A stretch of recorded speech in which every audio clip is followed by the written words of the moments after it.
है उन्हीं कारखानों में जहरीले रासायनिक चीजों का उत्पादन करके urea, DAP, LD carb, lindane के नाम पर दुनिया भर में बेचा जाए। आप सभी जानते हैं, विज्ञान आपने पढ़ा है, रसायन शास्त्र के बारे में थोड़ा तो आप सभी जानते हैं। वो ये कि जिन रसायनों से रासायनिक हथियार बनते हैं युद्ध लड़ने के लिए, उन्हीं रसायनों से यूरिया, डीएपी बनता है खेतों को बर्बाद करने के लिए। जिन रसायनों से रासायनिक जहरीले हथियार बनते हैं केमिकल गैसेस के नाम पर, केमिकल बॉम्ब के नाम पर, उन्हीं जहरीले रसायनों से ये लिंडेन, एलडी कार्ब जैसे जहर, एंडोसल्फान जैसे जहर बनते हैं जो खेतों में डाले जाते हैं। माने मूल रसायन एक ही है, जिससे आप रासायनिक हथियार बना लो और युद्ध में इस्तेमाल कर लो, या जिससे यूरिया, डीएपी और पेस्टिसाइड, इंसेक्टिसाइड बना लो और खेतों में इस्तेमाल कर लो। तो मूल रसायन बनाने वाली यूरोप और अमेरिका की जो कंपनियां थी, उनका ये षड्यंत्र था कि सेकेंड वर्ल्ड वॉर खत्म हो गया 1945 में, तो उन कंपनियों को क्या करना। तो उन्होंने कहा कि चलो अब ये काम करना। तो किसानों के माध्यम से उन्होंने इस काम को आगे बढ़ाया और सबको मूर्ख बनाकर और झूठ बोलकर सारी दुनिया में ये मौत का व्यापार फैलाया। अब हमको ये बात अगर समझ में आ गई है तो हम इस मौत के व्यापार को बंद कराएं, और इस मौत के व्यापार को पहले अपनी धरती से बंद कराएं, फिर अपने पड़ोसी देशों की धरती से बंद कराएं, और फिर दुनिया की धरती से इस मौत के व्यापार को बंद कराएं। क्योंकि सबको जिंदा रहने का उतना ही अधिकार है जितना इन कंपनियों के मालिकों को आलीशान तरीके से जीवन बिताने का अधिकार है, वैसे ही गरीब से गरीब किसान को जिंदा रहने का अधिकार है। दूसरा एक मौत का व्यापार जो हमारे देश में और दुनिया में चल रहा है, वो व्यापार है सिगरेट का। सिगरेट के व्यापार के बारे में मैं आपसे कुछ बात करना चाहता हूं। वो ये कि दुनिया में सिगरेट का व्यापार अमेरिका देश से शुरू हुआ। 16वीं शताब्दी में अमेरिका की कंपनियों ने सबसे पहले सिगरेट बनाई, और फिर सिगरेट बनाने का धंधा उनके यहां बढ़ता गया।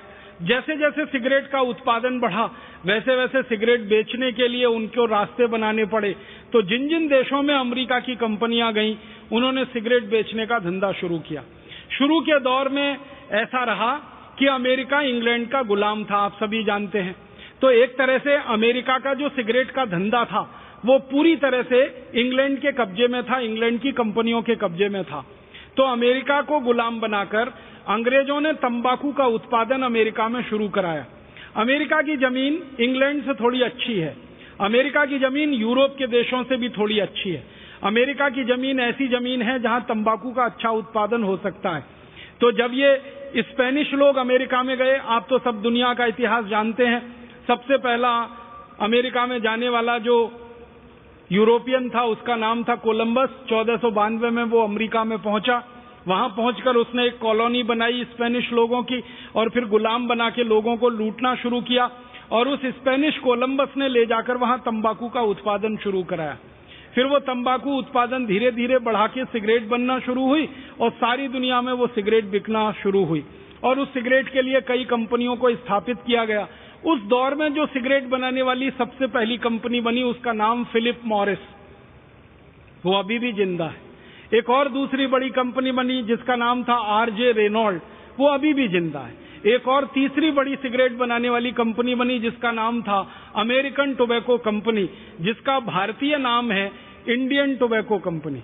आपने भारत में एक नाम सुना होगा आईटीसी, ये मूल नाम है अमेरिकन टोबैको कंपनी, उसका भारतीयकरण करके कर दिया इंडियन टोबैको कंपनी। सारी दुनिया के देशों में ये कंपनी काम करती है। श्रीलंका में इसका नाम होता है श्रीलंका टोबैको कंपनी या सीलोन टोबैको कंपनी। भारत में नाम होता है इंडियन टोबैको कंपनी। पाकिस्तान में उसका नाम है पाकिस्तान टोबैको कंपनी। इंडोनेशिया में उसका नाम है इंडोनेशियन टोबैको कंपनी। माने आदत है इन कंपनियों की कि जिस देश में घुसना उसका नाम पहले अपने साथ लगा लेना, ताकि स्थानीय लोगों को लगे कि ये तो उनके ही देश की कंपनी है। तो ऐसे करके ये सिगरेट का धंधा चला। एक जमाना था कि अमेरिका में ये लोग सिगरेट बनाते थे, दूसरे देशों में ले जाकर बेचते थे, कोई पीता नहीं था, क्योंकि सिगरेट पीना किसी की आदत नहीं है इस देश में, क्योंकि सिगरेट कोई ऐसा उत्पाद नहीं है जिसको पीकर कोई व्यक्ति अच्छा महसूस करे। सिगरेट तो सबसे खराब उत्पादों में गिना जाता।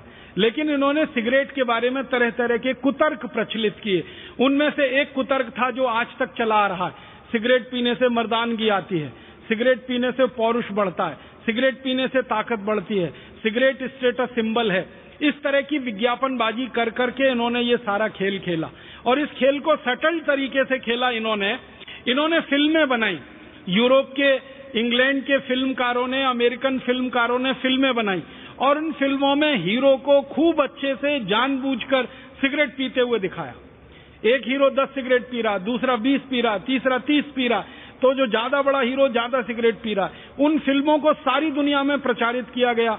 धीरे धीरे दुनिया के लोगों में सिगरेट पीने की लत लग गई, और सिगरेट की लत लगी तो उसका उत्पादन बढ़ा, फिर उत्पादन बढ़ा तो और बिक्री बढ़ी, फिर और उत्पादन बढ़ा।